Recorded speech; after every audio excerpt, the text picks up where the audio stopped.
Hello, this is Nicholas again. I'm doing a second video now, and this video will be on what's called the Jacobian Matrix, something you probably never heard of before. And the reason why I'm talking about the Jacobian Matrix is so that in the next video, I can talk about higher dimensional hyperspheres. So, hyperspheres. So in dimensions greater than 3, where a hypersphere would reside. In other words, 4 dimensions, 5 dimensions. And specifically, I'm going to be looking at the volume and surface area of hyperspheres.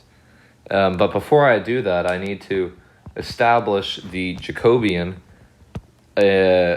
with a higher dimensional space so that my hypervolumes that I'm integrating are remaining the same. So, first of all, what is the Jacobian matrix? Well, I think it's better to start off with the most simple case, and let's consider the single variable calculus case, and it shows up when we're integrating, so let's consider an integral. Let's consider the integral of cosine of 2x dx. Now, you could probably do this in your head and you just get 1/2 sine 2x plus c. But I want to show full details into this to emphasize my point later on. So if I were to do this with u sub, it would make sense, and this is really the only place I can do any substitution, to let u be equal to 2x. Now originally, this function cosine 2x it's two-dimensional, first of all, so it's what we say it's in R2. That means 2 dimensions. R3 would be in 3 dimensions, and so on. By the way, the motivation for this, why it looks like an exponent, is because R2 is really the Cartesian cross product of the real number line 2 times. Anyway, so originally this cosine 2x it's on the xy plane, and that's important that we know it's on the xy plane. It's obvious that it's on the xy plane, right? There's an x in there, so it has to be. And it will look, it'll look something like this. Its period will be pi instead of 2 pi, so it's going to go like that, and this will be pi. And it'll look roughly like that. Now, when we let u equal 2x, we just get, well, this is cosine 2x, first of all. When we let u equal 2x, I want to use this because it's cooler. We get just the standard old cosine graph, which goes something like that, and this instead is 2 pi. But now, the key thing to note is that rather than being on the xy plane, like it was before, and this doesn't really get stressed enough in a Calc 2 class, this is now on the uy plane. It might sound funny at first, but u is now the independent variable. It's what you're plugging into the function. So this is the u-axis and this is the y-axis because there's no x anymore. It's u now. Okay, so that is what happens in single variable calculus. Now, let's say we are in double variable calculus, or multivariable calculus is more general. And let's consider a function in R3. So functions in R3, like in functions in R2, for example, are written in the form y equals f of x. In other words, you have one independent variable and one dependent variable. X is your independent variable and y is your dependent variable. In R3, functions are written in the form z is equal to f of x, y. So 2 independent variables, x and y, 1 dependent variable, which is z. And what this would look like, I'm a very bad 3D drawer, but try to do my best here. We'd be in a 3D space here, so it would, hopefully you can, whoa, wow, that turned weird. So hopefully you can visualize what I'm talking about here. This is the x-axis. It's going like through space, you see. This is the y-axis going, I can't really say left and right, but it's going this way. I guess left and right if you want to think of it like that. And this is the z-axis going not really up and down. I mean, because there's no up and down, but if you want to think of it like that, sure. So they're all perpendicular to each other is the point that I want to stress. That's a defining feature of 3 dimensions, is that we can create 3 lines that are all perpendicular to one another. Okay, so let's consider a function, f of, and it's got 2 independent variables, so x and y. And let's say the x component of this multivariable function, so it takes x and it maps it to x plus cosine of y. And let's say we take the y component and it maps y to y plus cosine of x. So what this does is it takes the normal 3-dimensional space where grid lines are parallel and evenly spaced. They're spaced by 1 unit in distance. And it applies, right, normally, just like how this grid paper here is written, they're all parallel on a given axis and they're all evenly spaced. And what this function does to space is it transforms it. Now, I don't know what this function would actually look like. It would probably look really wacky, you know, because you have this cosine here, so it is not a linear transformation. It's some sort of curved transformation onto space. For example, let's consider the point, I don't know, we got to put some nice numbers in here. Let's say 0 and pi over 2. So we're considering the point xy0 pi over 2. So this is maybe somewhere here if this is pi over 2. And f of 0 and pi over 2 gives us, we get 0, and then we get cosine pi over 2, which is 0, so that's just 0. And then we plug in here, we get pi over 2 plus 1, so 1 plus pi over 2. So it takes this point at 0 pi over 2, and it maps it to the point 0 comma 1 plus pi over 2, so maybe something here. And it's going to do something really wacky to the space, and maybe I probably should have pulled it up before. Oh, there's physics, and there's my manage pack. We could, let me just look up a non-linear transformation on space, and hopefully that pops up something good. So that's a good enough example. So this here, it takes space, something that is linear, like on the bottom, and turns it into something that is curved, something that is not linear. So I'm looking for something better, but it looks like that's all they're gonna give me. So you can research more about multivariable functions on your own. Maybe that'll be better to type in multivariable function. Function graph.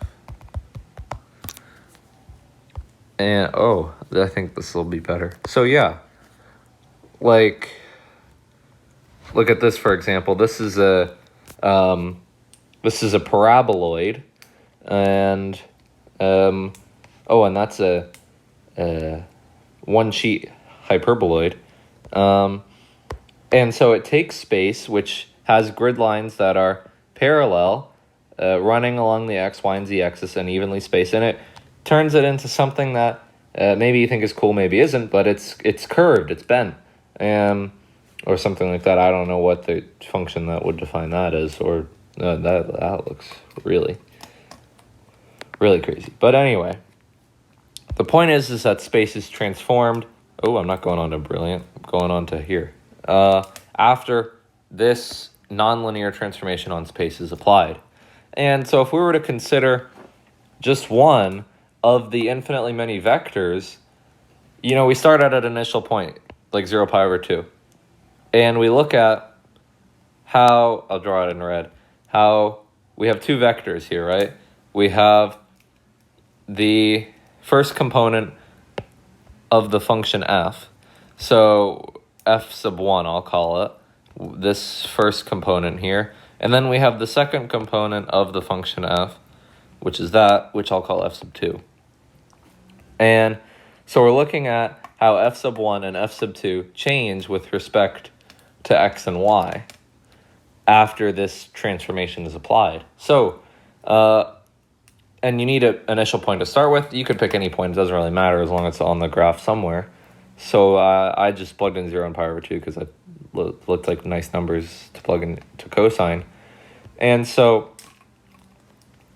we get two different vectors. Now, I wish I would have plugged in different numbers. I'm going to move the point somewhere up here just so that I have some sort of y movement as well.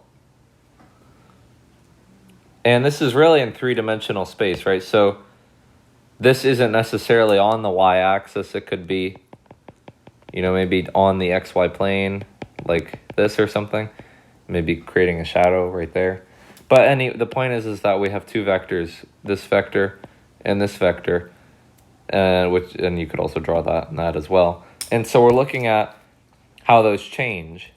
Just like how here, when we let u equal 2x, it means that the derivative of u is 2 dx. And so in this case, it would be a linear transformation because 2x is a linear function.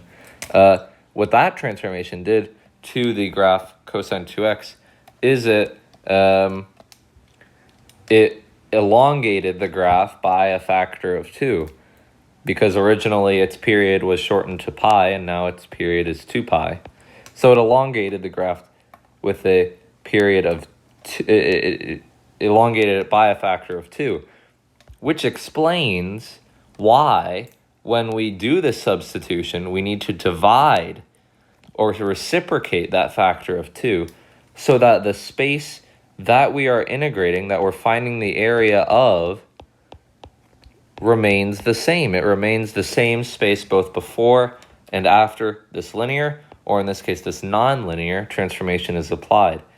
Because here, the graph, although my scale is bad, it takes twice as many units on this graph after the transformation, cosine u, which is down here, to get to back where we started. It takes an extra factor of 2, and so we get twice as much area. So we need to divide by that amount so that we're back where we started at, so that we integrate and get the same amount of area, whatever our bounds of integration might be. So it's the exact same thing in R3 or the 4 dimensions, 5 dimensions, whatever. So that's what the Jacobian tells you. It tells you how space changes after some linear or nonlinear transformation is applied to the space, and it gives you the factor in terms of u or v or w, whatever variables you substitute in, so that the space stays constant. It's like a correction factor, just like how this 1/2 you could think of as the correction factor for the integral of this curve here. And so we want to consider how any particular point changes after this transformation. And this involves partial derivatives, which I always write. For example, I always write it using the sigma, or not the sigma, the delta notation here, partial, say, f sub 1 with respect to x. That's how I write it. You'll see it written a number of ways. I think this is the most intuitive way to write it. And so the Jacobian then for, say, this transformation here is given by the matrix partial derivative of f sub 1 with respect to x, partial derivative of f sub 1 with respect to y. That's not a 2, by the way, that's a delta. Partial derivative of f sub 2 with respect to x, and partial derivative of f sub 2 with respect to y. So, how did I get that? Well, look at this matrix. It is a 2 by 2 matrix. It's a square matrix.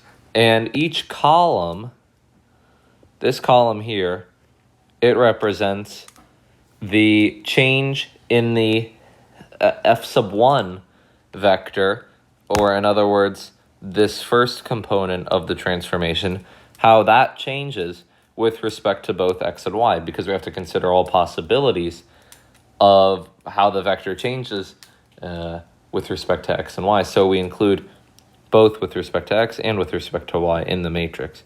And then likewise, this column represents how this second row of the transformation, how the vector, any arbitrary vector that you pick a point on the graph changes after this nonlinear transformation is applied.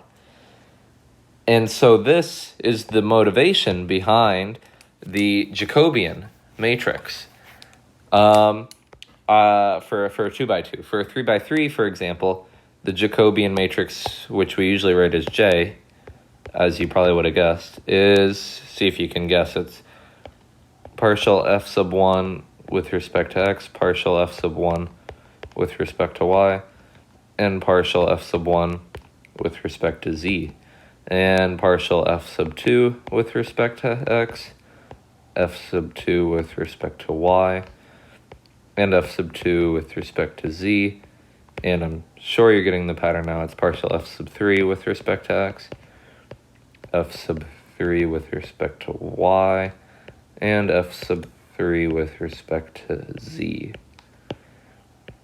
And so we're taking the absolute value of the determinant of that 3 by 3 matrix, and it's going to give us a correctional factor by which some arbitrary region of space is stretched, compressed, rotated, sheared, whatever, by some linear or nonlinear transformation done onto the space. So, for example, let's consider, because this is a very common type of transformation, let's consider the transformation x being equal to r cosine theta and y being equal to r sine theta. This is the polar transformation, right? We're changing any Cartesian point xy to a polar point r theta. And so this is a two-dimensional transformation. Its three-dimensional equivalent is called spherical coordinates, which I may or may not get into in this video. But so what would the Jacobian look like for this matrix? Well, again, we have x and y going to r theta, so we have two variables here. So the Jacobian is the matrix that keeps track of all the partial derivatives of the transformation onto the space.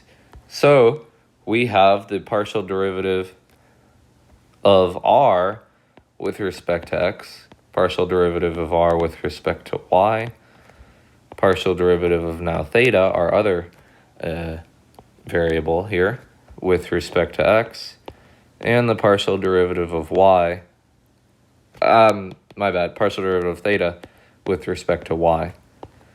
And so what would those look like? The partial derivative of r with respect to x is cosine theta. Partial derivative of r with respect to y. Have I written this wrong? I have. I flipped it. Whoopsies. My bad. It should have been partial derivative of x with respect to r, partial derivative of y with respect to r, x with respect to theta and y with respect to theta. Because we're starting with x and y, this is what we start, and this is how they change. They change x and y into r and theta. So partial derivative of x with respect to r is cosine theta, because cosine theta is a constant with respect to r, because it's a partial derivative. Partial derivative of y with respect to r is sine theta. Partial derivative of x with respect to theta is negative r sine theta, because r is a constant with respect to theta, and then we take the derivative of cosine. And likewise, partial derivative of y with respect to theta is r cosine theta. Taking the determinant of that matrix, we get r cosine squared theta plus r sine squared theta, which is just r. So what this tells you is that if I have an integral and I don't know, let's say it's f of x comma y, it would be a double integral then, because we have two independent variables, dx dy. I could make this a double integral of f of r cosine theta and r sine theta times r dr d theta. So this r tells, it's a correctional factor that tells us the necessary constant or variable we need to multiply by, so that the space that we're integrating with respect to is preserved and we get the same area either before or after the transformation. Maybe do one more example with spherical coordinates. So let's do those. So what are spherical coordinates? Well, you probably would have guessed that. So in polar, we name points based on an angle theta and a distance r, and so they can be labeled or shown very nicely with these concentric circles here, right? This is r is equal to 1, r is equal to 2, and this would be r is equal to 3, and so on. And we could have a point, maybe something there. We'd measure that angle theta, or we could have something there or something there. The point is that the coordinate system of polar uses the idea of concentric circles. So as you might have guessed, the idea of the spherical coordinates uses concentric spheres. Now I can't draw that very well, so maybe I'm going to look up what that might look like. And later we're going to calculate the Jacobian of the transformation to spherical coordinates. So yeah, it looks like that. That's a perfect example. So we have this sphere. Oopsies. Why won't it let me zoom in? I don't know. We're labeling the point by this sphere here. So let me see if I can't just get a picture. I'm going to take this picture and I'm going to use it to work within the... that's a really bad picture, but whatever. Now let's go here. Copy. Oh, there's Kiro. All right. So first, I'm going to derive the how we change x, y, and z into. Oh, they used r. That's weird. Traditionally, this distance here. Oh, in red it doesn't. All right, so it's 6 dot. This distance here In other words, the radius of the sphere is usually given by rho. It's a Greek letter that looks like a P, kind of like that. It's R-O-W, it's rho. Like you row your boat gently down the stream. Anyway, so first of all, we let this angle here with respect to the z-axis be phi, like they've said. We let the angle that we need to go out from the x-axis with respect to the y-axis be theta. And we let this distance from the xy plane to the point we need on the z-axis be z. And then likewise, this distance is x, this distance is y, and this is a line that would connect the two. Okay, so it doesn't take much geometry to figure out that this angle here is also phi, since this is 90 minus phi, and this angle is right. So that means that z is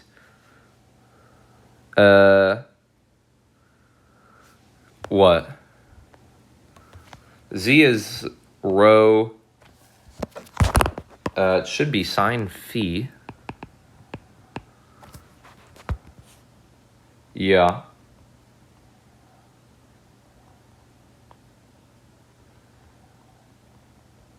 Okay.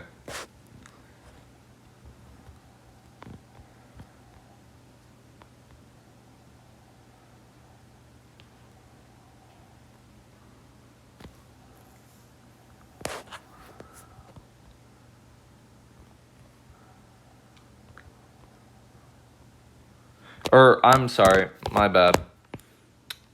Wow.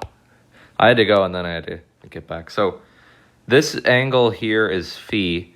So this length here adjacent to the angle phi is rho cosine phi. So yeah, z is rho cosine phi. I'm sorry, my bad.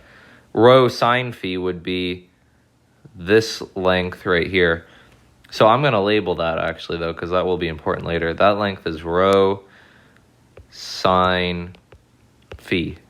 Okay, now, what this then tells us is, so let's work with y. Y is, well, we're considering now this angle here, theta. So it's the sine of the length of the hypotenuse, which is rho sine phi. So y is rho sine phi times the sine of theta, because this length multiplied by the sine of theta gives us the length opposite to the angle theta in this right angle triangle here. And then likewise, x is rho sine phi cosine theta. And that is how you get from Cartesian, well, it wouldn't be Cartesian because that's 2D, but from rectangular to spherical with those conversions there. And also it's true, just like in polar, how x squared plus y squared is equal to r squared. It turns out this is just the equation of a sphere. X squared plus y squared plus z squared is equal to rho squared. So it's a sphere with radius rho, as we see here. So what would the Jacobian of this matrix look like from the point xyz to the point rho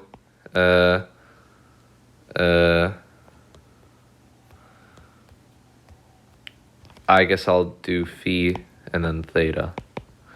So we have the Jacobian. It's going to be 3 by 3 now because we're starting with 3 variables and we're ending with 3 variables.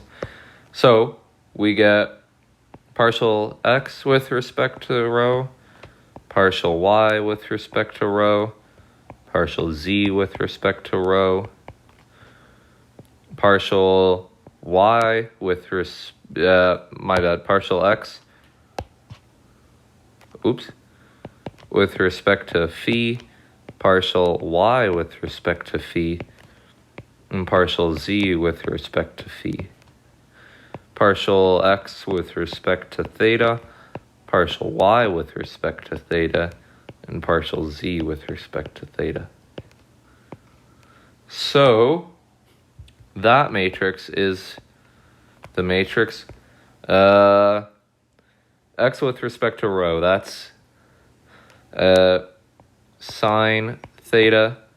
Silly mistake. Sine phi cosine theta. From that there. Partial y with respect to rho is sine phi sine theta, and partial z with respect to rho is just cosine phi. Now partial x with respect to theta, that's negative rho sine phi sine.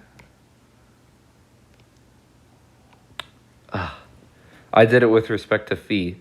So, I'm sorry. All these mistakes. This is the only thing that is changing, and the derivative of sine of phi is cosine phi. So, it's rho cosine phi cosine theta. Partial y with respect to phi is rho cosine phi sine theta, and z now with respect to phi is negative rho sine phi. Yes. Okay, now with respect to theta. Well, the z is easy, that's 0 because there is no theta in there. Y, we get rho sine phi cosine theta, and x we get negative rho sine phi sine theta. Okay, now we need to evaluate this determinant. Okay, well, expansion by minors. So we get sine rho cosine theta times, well, the first part here is 0, and we're going to get minus a negative, so that becomes a positive. Rho squared sine squared phi, this diagonal here, sine squared phi cosine theta. And, traditionally, let's see. This is going to be a minus rho cosine phi cosine theta times, well, this is going to give me a 0. So that's a negative rho sine phi cosine theta minus rho sine phi sine theta times, now that is a negative rho sine squared phi sine theta. We do that one. That's minus rho cosine squared theta sine cosine squared phi sine theta. Wow. This is just going to be, I don't know what I was getting myself into. Okay. Well. Okay.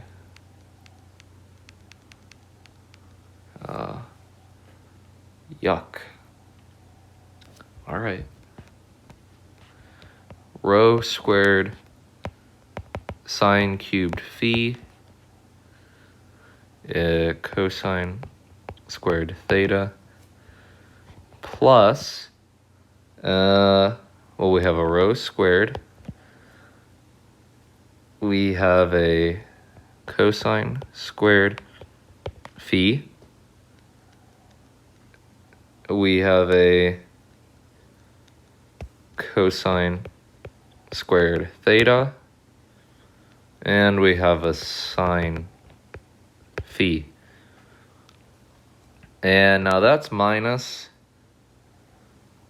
well, it's actually going to be a plus because it's minus a minus. So we have plus, it's a rho squared. That's a sine cubed phi. And I don't want to make any algebra mistakes. That's a sine squared theta. Hope I'm right on that. And plus, we have a rho squared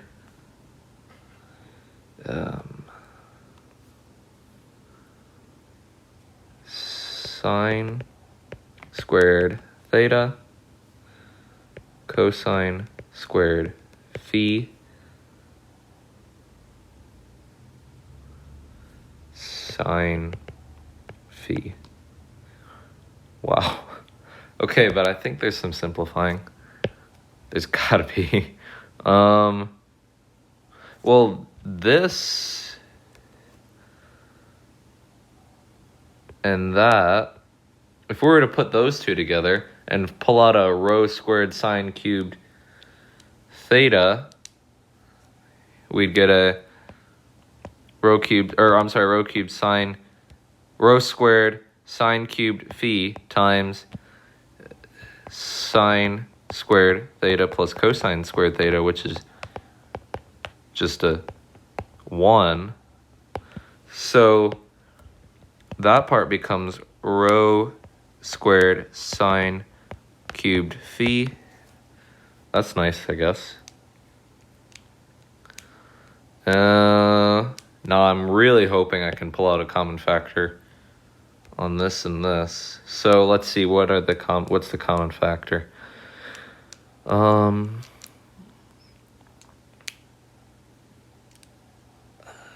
I think it's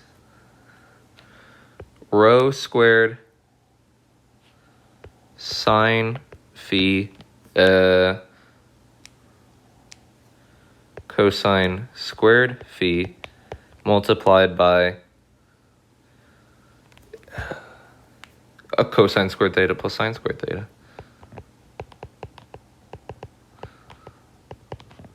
Which just becomes a 1. So I simplify it quite a bit. So that's plus rho squared sine phi cosine squared phi. Okay.